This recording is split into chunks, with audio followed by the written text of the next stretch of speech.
Okay, let's talk about something that I think hits close to home for so many of us. It's this weird feeling, this paradox, really.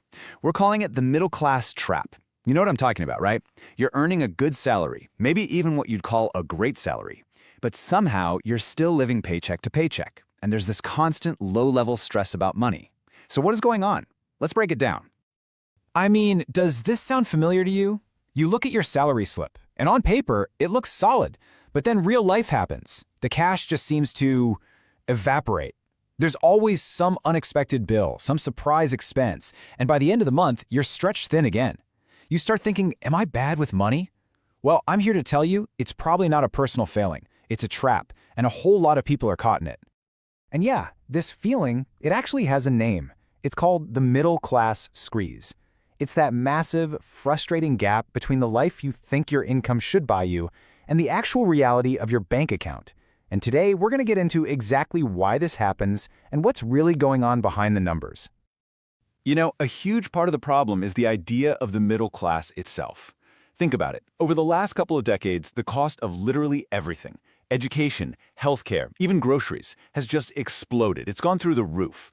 But our definition of what it means to be middle class, it's basically stayed the same. So we're trying to navigate today's super expensive world with a completely outdated map. So if you want to escape this trap, the very first step is you have to see the trap for what it is.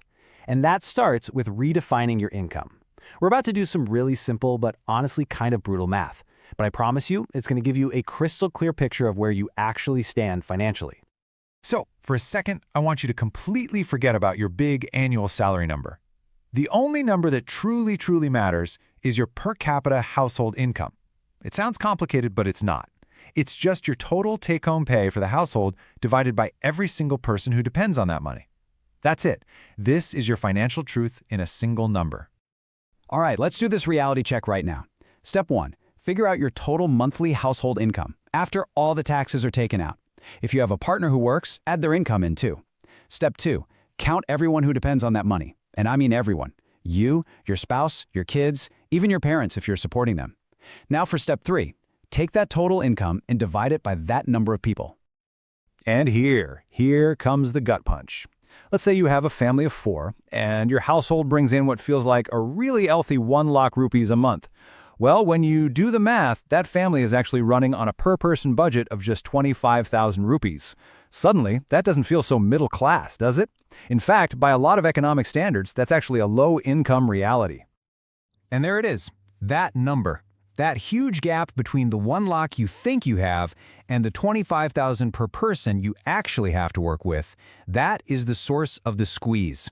That's why you feel like you're running on a treadmill, why there's never quite enough money to go around.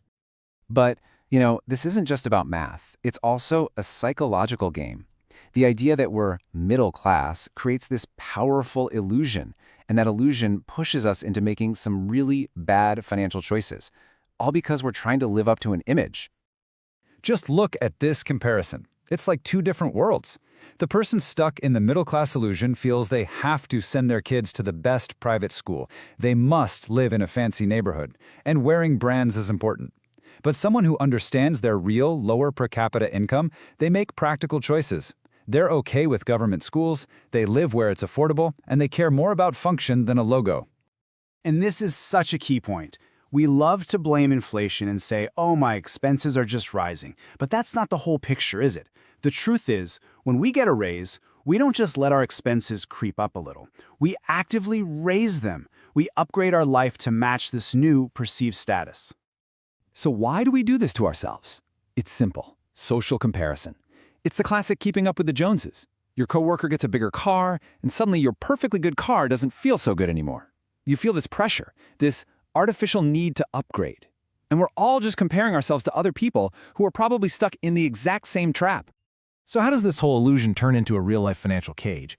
Well, it's a vicious cycle. And it's fueled by that social pressure we just talked about, and it's made way too easy by the way modern banking works. Let's really break down the mechanics here.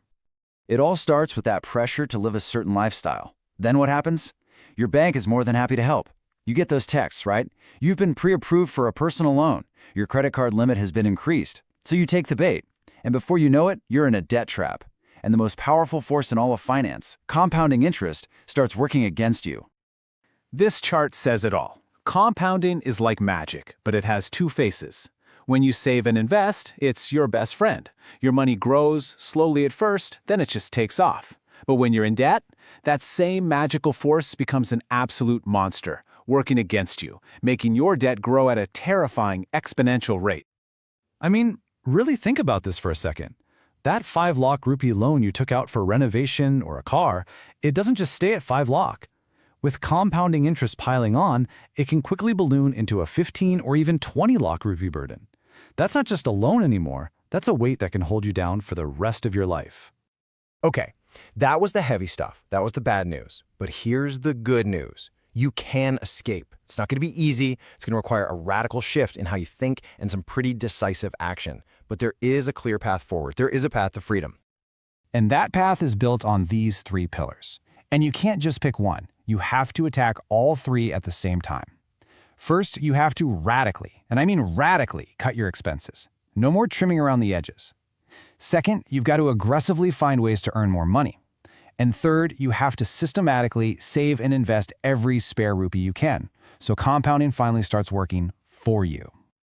The biggest change, though, has to happen in your mind.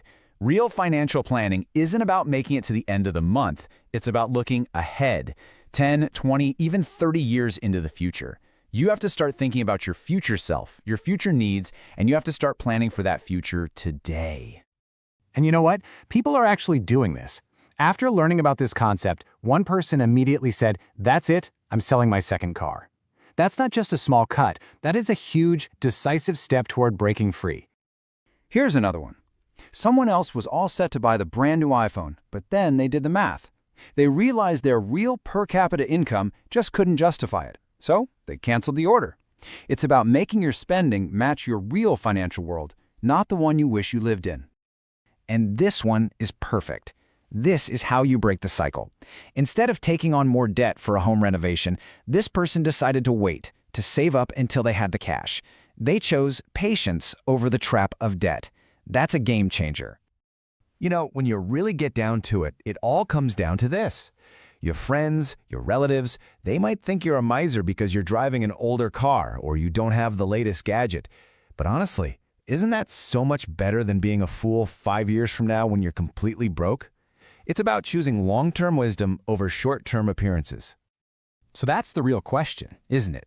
That's what this all boils down to. A choice that you have to make. Would you rather be a temporary miser or a permanent fool? Are you going to keep worrying about what people think today?